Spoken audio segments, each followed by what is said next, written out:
Well, good morning, Grapeview friends. This is the Family Day weekend here in Ontario. And in our live service on Sunday, we're going to be having our children participate with us in the service. And so I thought I'd take you a little bit into the story that we're going to deal with this Sunday with the children amongst us. You won't get to see the children playing and having fun with this whole story, but I trust that you'll enter into the spirit of this, and the Lord will speak to you through this process as well. So our Bible story this morning is about a mysterious thing that happened to Jesus and three of his disciples. Now, I've got these fellas here. We have Jesus and Peter and James and John, the two brothers, okay? Now, Peter and James and John probably spent a lot of time wondering about the event that happened this day in this story. Now, today in our service, in our live service, I'm going to use this picture to help tell our story. It'll be in the backdrop as we tell the story with our children. It's a painting by a black artist from Cameroon in Africa. Often when we read a book that doesn't have any pictures, we read the words and we kind of imagine the characters in the book are people like ourselves or people that we imagine from our own experience. So this Cameroonian Christian read the Bible and painted the characters from this story like the only people he knew, brown-skinned African people. Now, Jesus and his disciples probably weren't black, but they also weren't white Europeans like me either. So let's just let that picture help us do some wondering today here in the midst of, in Ontario, Black History Month. Now, to tell this story, I'll need a bit of help from our characters here. This story is about Jesus and three of his friends when they walked up a mountain. And so we've built a mountain here, and there'll be some clouds that show up, and there'll be some flashing lights that show up. And then later in the story, I'll get the kids to help me be the voice of God. In this story, there's that place where God speaks and says, "This is my son whom I love. I'm very happy with him. Listen to him." So I'm going to get the kids to all shout that out. So here's the story. Well, here we have Jesus and Peter and James and John. Wow, what a day, thought Jesus' friends. We've been walking with him all day. We used to be fishermen, sitting in our boats most of the day. So all this walking, man, he's a lot more fit than we are. We've been walking with Jesus all over Galilee, helping him as he taught in the synagogues, as he announced the good news of the kingdom of God, as he healed people. But today, Jesus asked just the three of us to walk up this mountain with him. It took a couple of hours to get up here, but we followed him. And so that's kind of what these disciples are thinking here as they sat down to rest on this mountain. Then all of a sudden, Jesus began to change right in front of them. His clothes turned bright, shining white, and it says that his face shone like the sun. Now, when the disciples looked around, it seemed to them that there were two other people standing with Jesus. Talking, it seemed like they were talking. And the disciples wondered if these were Moses and Elijah, prophets from many, many centuries ago. And what on earth is going on here? That's what we imagine. Peter is so freaked out, so to speak, that he just started to speak whatever came into his mind. "Oh, Jesus, where are we going to stay tonight? We're up on this mountain. everybody's here. I guess, do I need to make a tent for us? That was kind of what Peter was thinking. But while Peter was still speaking, things got even stranger. It says that a bright cloud came down and covered them all. The disciples were pretty scared by this, as you can imagine. And then a voice spoke to them from the cloud. "This is my son, whom I love. I'm very happy. I'm very happy with him. You need to listen to him." And when they heard this, the disciples fell down on their faces. It says, and they were terrified. While they were lying down, the cloud disappeared, and it became very quiet. The light disappeared, and Jesus came and said, "Get up, guys. Don't be afraid."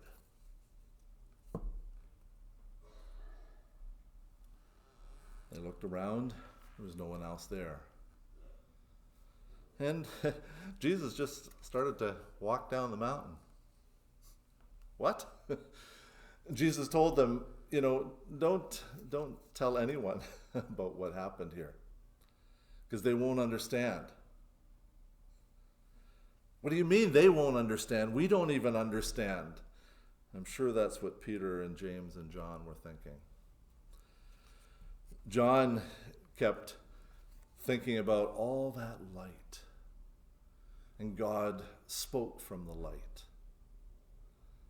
When he was writing his gospel, he would talk about God in that way. Peter was amazed, and many years later, he wrote a letter that we have in our Bible, and he said a few things about what happened that day, but not much. I think what Peter realized was that there was just so much that he had to learn and understand. Maybe he would never understand it all. But it made him want to follow Jesus even more, just like they followed him down the mountain that day.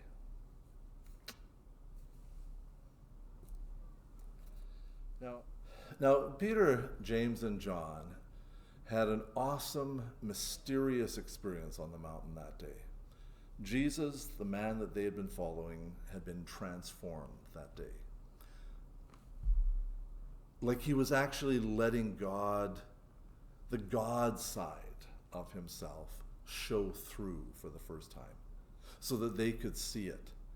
This Jesus was more than just a human being. He was fully a human being, but he was also, as the voice said, God's son. And the disciples realized that they were in the presence of God. Somehow God had showed up in a way that they could never have imagined, and they fell down flat on their faces. They were afraid. But Jesus comforted them and encouraged them to get back up. That day, the disciples caught a glimpse of Jesus for who he really was. The Son of God, living amongst them like any other person. 100% human, 100% God. That was a mystery. It's still a mystery. A lot of us grown-ups don't fully understand it either.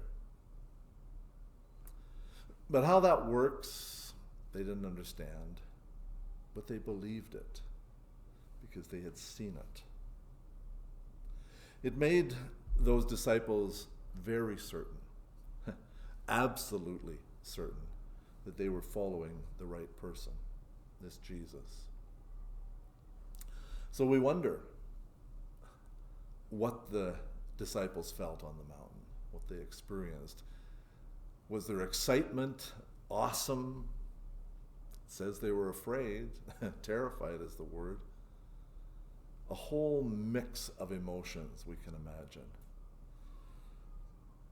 I wonder what they were thinking as they tried to piece the pieces together as they walk down from the mountain with Jesus. And then he tells them, don't tell anybody.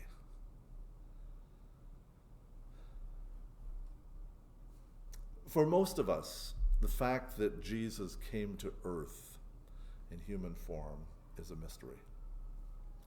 We don't understand how that's possible. And our friends, of course, family, might think that we're crazy to believe this story. But just because they think we're crazy, does that make it not true? Just because we don't understand something today, it's a mystery today, does that not mean that someday we will understand it all? It will all be explained? And so, do we choose to believe what we have experienced, what we have seen of Jesus? You remember when the disciples saw Moses and Elijah up there on the mountain with Jesus? What did Peter want to do at that moment?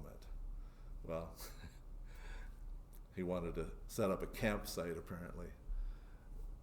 But in that moment when Peter didn't know what to do, God says, this is my son. I love him. I'm really happy with all that he's doing. You guys, listen to him. That's the word for the disciples. Listen to him. Peter, you don't need to mess around building a campsite here. You're missing the most important part. This is my beloved son. He's the real deal. You need to listen to him. And so that is what we seek to do, try to do here every week as we gather as the people of God, to pay attention, to enter into worship. This Jesus is real. We need to listen to what he's asking of us. We don't always understand. Our friends might think we're a bit weird. But if you have met Jesus the way that Peter or James and John met Jesus, your life can never be the same. Over these past weeks, during this season of Epiphany, we've been talking about Jesus being revealed to the world. This story today tells us about Jesus being revealed again, like at his birth, where heaven and earth opened up and the angels came, like at his baptism, where heaven opened up and God spoke and the Spirit descended in that moment. Here's another revelation moment where heaven and earth are opened up and the connection between these two worlds is seen in a way that we don't see every day.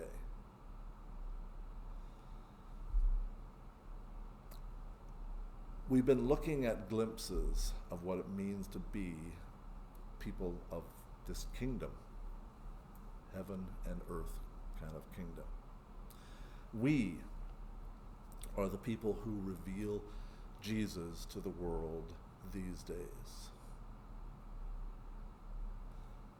And that's a question for us today. Are lives changed? Are people's lives changed today in our experience because Jesus has shone through us?